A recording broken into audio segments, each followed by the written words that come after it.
अगर आपको मेरी वीडियो पसंद आई तो लाइक करना और सब्सक्राइब करना। विष्णु पुराण से मत्स्य अवतार।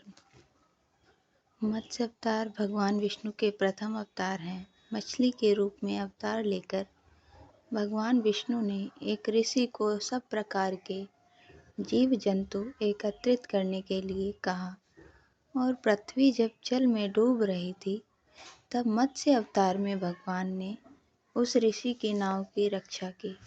इसके पश्चात ब्रह्मा ने पुनः जीवन का निर्माण किया। एक दूसरी मान्यता के अनुसार एक राक्षस ने जब वेदों को चुराकर सागर की अथाह गहराई में छुपा दिया तब भगवान विष्णु ने मत्स्य रूप धारण करके वेदों को प्राप्त किया और उन्हें पुनः स्थापित किया। मत्स्य अवतार की कथा। एक बार ब्रह्मा जी की असावधानी के कारण एक बहुत बड़े दैत्य ने वेदों को चुरा लिया। उस दैत्य का नाम हयग्रीव था। वेदों को चुरा लिए जाने के कारण ज्ञान लुप्त हो गया। चारों ओर अज्ञानता का अंधकार फैल गया और पाप तथा अधर्म का बोलबाला हो गया। तब भगवान विष्णु ने धर्म की रक्षा के लिए मत्स्य रूप धारण करके हयग्रीव का वध किया और वेदों की रक्षा की। भगवान ने मत्स्य का रूप किस प्रकार धारण किया, इसकी विस्मयकारिणी कथा इस प्रकार है। कल्पांत के पूर्व एक पुण्यात्मा राजा तप कर रहा था। राजा का नाम सत्यव्रत था। सत्यव्रत पुण्यात्मा तो था ही, बड़े उदार हृदय का भी था। प्रभात का समय था, सूर्योदय हो चुका था। सत्यव्रत कृतमाला नदी में स्नान कर रहा था। उसने स्नान करते समय के पश्चात जब तर्पण के लिए अंजलि में जल लिया तो अंजलि में जल के साथ एक छोटी सी मछली भी आ गई। सत्यव्रत ने मछली को नदी में के जल में छोड़ दिया। मछली बोली, राजन, जल के बड़े बड़े जीव छोटे छोटे जीवों को मारकर खा जाते हैं। अवश्य कोई बड़ा जीव मुझे भी मारकर खा जाएगा। कृपा करके मेरे प्राणों की रक्षा कीजिए। सत्यव्रत के हृदय में दया उत्पन्न उठी। उसने मछली को जल से भरे हुए अपने कमंडल में डाल लिया। तभी एक आश्चर्यजनक घटना घटी। एक रात में मछली का शरीर इतना बढ़ गया कि कमंडल उसके रहने के लिए छोटा पड़ने लगा। दूसरे दिन मछली सत्यव्रत से बोली, राजन, मेरे रहने के लिए कोई दूसरा स्थान ढूंढिए, क्योंकि मेरा शरीर बड़ा बढ़ गया है। मुझे घूमने फिरने में बड़ा कष्ट होता है। सत्यव्रत ने मछली को कमंडल से निकालकर पानी से भरे हुए मटके में रख दिया।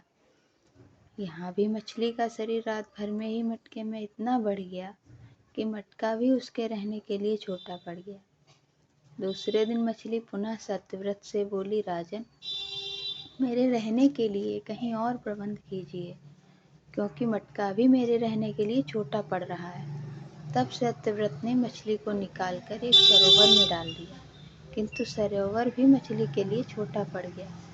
इसके बाद सत्यव्रत ने मछली को नदी में और फिर उसके बाद समुद्र में डाल दिया। आश्चर्य! समुद्र में भी मछली का शरीर इतना अधिक बढ़ गया कि मछली के रहने के लिए वह छोटा पड़ गया। अतः मछली पुनः सत्यव्रत से बोली, राजन, यह समुद्र भी मेरे रहने के लिए उपयुक्त नहीं है। मेरे रहने की व्यवस्था कहीं और कीजिए।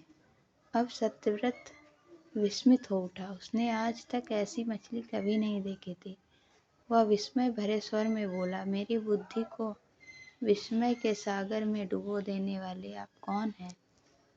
मत्स्य रूपधारी श्री हरि ने उत्तर दिया, राजन, हयग्रीव नामक दैत्य ने वेदों को चुरा लिया है। जगत में चारों ओर अज्ञान और अधर्म का अहंकार फैला हुआ है। मैंने हयग्रीव को मारने के लिए ही मत्स्य का रूप धारण किया है। आज से 7वें दिन पृथ्वी प्रलय के चक्र में फिर जाएगी। समुद्र उमड़ उठेगा, भयानक वृष्टि होगी, सारी पृथ्वी पानी में डूब जाएगी। जल के अतिरिक्त कहीं कुछ भी दृष्टिगोचर नहीं होगा। आपके पास एक नाव पहुंचेगी। आप सभी अनाजों और औषधियों के बीजों को लेकर सप्त ऋषियों के साथ नाव पर बैठ जाइएगा। मैं उसी समय आपको पुनः दिखाई पड़ूंगा और आपको आत्म तत्व का ज्ञान प्रदान करूँगा। सत्यव्रत उसी दिन से हरि का स्मरण करते हुए प्रलय की प्रतीक्षा करने लगे। 7वें दिन प्रलय का दृश्य उपस्थित हो उठा। समुद्र भी उमड़कर अपनी सीमाओं से बाहर बहने लगा।